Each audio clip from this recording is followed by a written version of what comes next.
Score के community tab पे एक सर्वे किया कि एसएससी सीजीएल की सबसे ज़्यादा पे करने वाली जॉब कौन सी है, और विश्वास मानिए जो मुझे रिजल्ट मिला वो बहुत डिसअपॉइंटिंग था। सिर्फ 15% बच्चों ने सही रिप्लाई किया।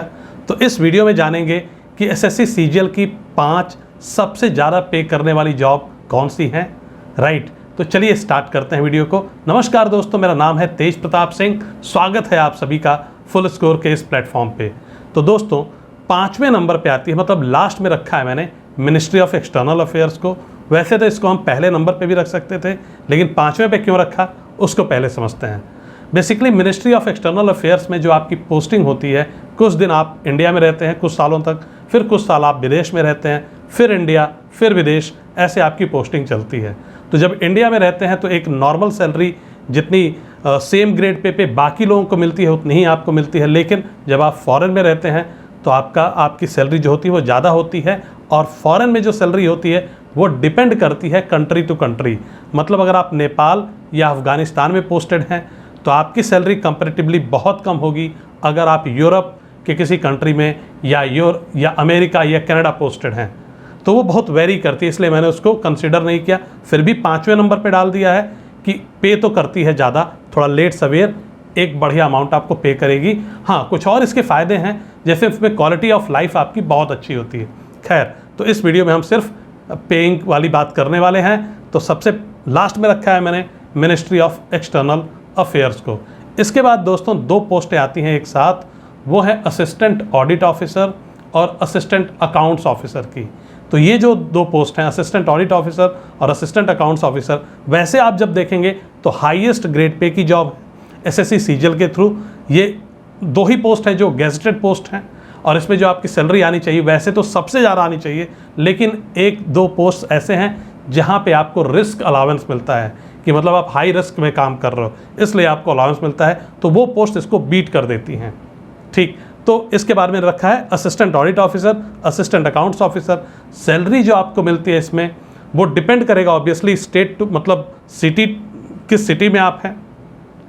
सैलरी जो आपको मिलती है वो डिपेंड करेगी कि आप एक्स सिटी, वाई सिटी या जेड सिटी किस तरह की सिटी में हैं। फिर भी आपको जो सैलरी आएगी वो आएगी अराउंड 70 से ऊपर 72-73,000 स्टार्टिंग में।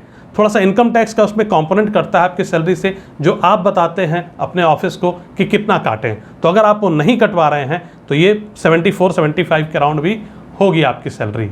राइट, तो ये हो गई आपकी 4थे नंबर की पोस्ट। तीसरे नंबर पे दोस्तों आ जाती है एनफोर्समेंट डायरेक्टरेट की असिस्टेंट एनफोर्समेंट ऑफिसर की पोस्ट। इसमें आपको मिलता है दोस्तों 20% रिस्क अलाउंस। वैसे इसका नाम अलग है थोड़ा रिस्क अलाउंस का, लेकिन डिपार्टमेंट में जनरली यही बोला जाता है इसको, तो मैंने भी यही नाम बोला है यहाँ पे। इसमें आपको मिलता है 20% रिस्क अलाउंस, और उसकी वजह से जो आपको सैलरी में सेम ग्रेड पे जैसे income tax inspector, excise inspector वगैरह से अगर कंपेयर करें तो आपकी सैलरी 10,000 का अंतर आ जाता है सिर्फ ये रिस्क अलाउंस की वजह से हर महीने। तो मतलब बाकी लोग अगर 69 या 68,000 ले रहे हैं तो आप लेंगे 78-79,000।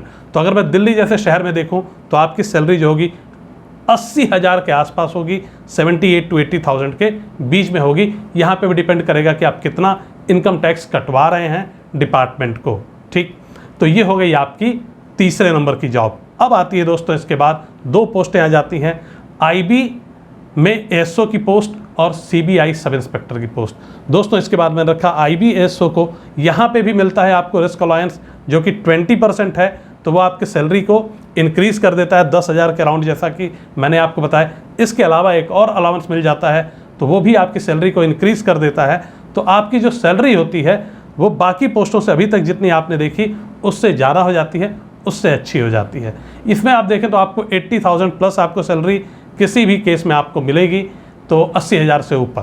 ठीक, अब आते हैं हम सीधा पहली जो पोस्ट है हमारी सीबीआई सब इंस्पेक्टर। दोस्तों सीबीआई सब इंस्पेक्टर में जो आपको क्या क्या मिलता है, एक तो 20% रिस्क अलाउंस जो कि सेम ग्रेड पे की बाकी पोस्ट है, जैसे आप इनकम टैक्स में हैं, एक्साइज में हैं या कहीं भी हैं, तो उनसे 10,000 का लगभग अंतर डाल देता है। इसके अलावा आपको यहाँ मिलता है वही 1 महीने की एक्स्ट्रा सैलरी, यानी कि 13 महीने की सैलरी, तो उसका भी कंपोनेंट आ जाता है। तो ये भी आपकी सैलरी को बढ़ा देता है। इसमें भी आपको मिलेंगे 80,000 से ऊपर। आप कह सकते हैं कि आईबीएसओ और सीबीआई सब इंस्पेक्टर में सैलरी मोर और लेस सेम होगी, मतलब बिल्कुल सेम के आसपास। तो ये हो गई बात। लेकिन जब बच्चे फॉर्म भर रहे हों तो उन्हें किस हिसाब से सोचना चाहिए।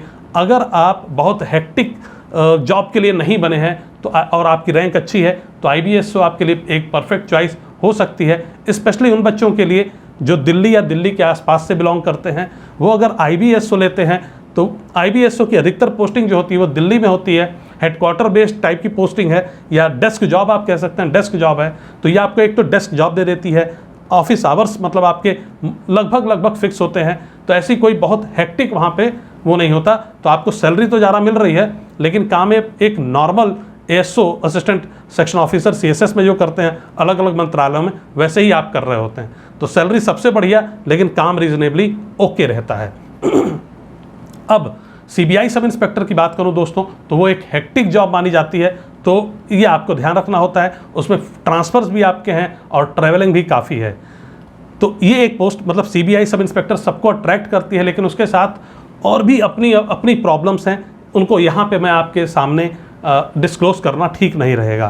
तो अगर मैं कंपेयर करूँ IB मतलब CBI सब इंस्पेक्टर और असिस्टेंट एनफोर्समेंट ऑफिसर ED को, तो मैं ED प्रेफर करना पसंद करूंगा अगर मेरे को इन्हीं दोनों में से एक लेना हो तो। रीज़न ये है ED लेने का कि ED में सैलरी भले ही थोड़ी कम आएगी लेकिन थोड़ा सा कम हेक्टिक है, थोड़ा सा हेक्टिक तो वो भी खूब है, ज़बरदस्त हेक्टिक है, इसमें कोई दो राय नहीं है। आज आप बैठे हुए हैं रांची, हो सकता है आज सुबह की चाय आपने रांची में पी हो और शाम की चाय आप दिल्ली में पी रहे हो, ठीक इस तरह की ट्रैवलिंग उसमें रहती है। मतलब सीधा फ्लाइट लिया आप दिल्ली आ गए, और वो भी कब पता चला आपको कि जी दिल्ली जाना है, ऑफिस पहुंचे कहा गया pick your bag and leave for Delhi, मतलब जहाज का टिकट लो और निकलो दिल्ली।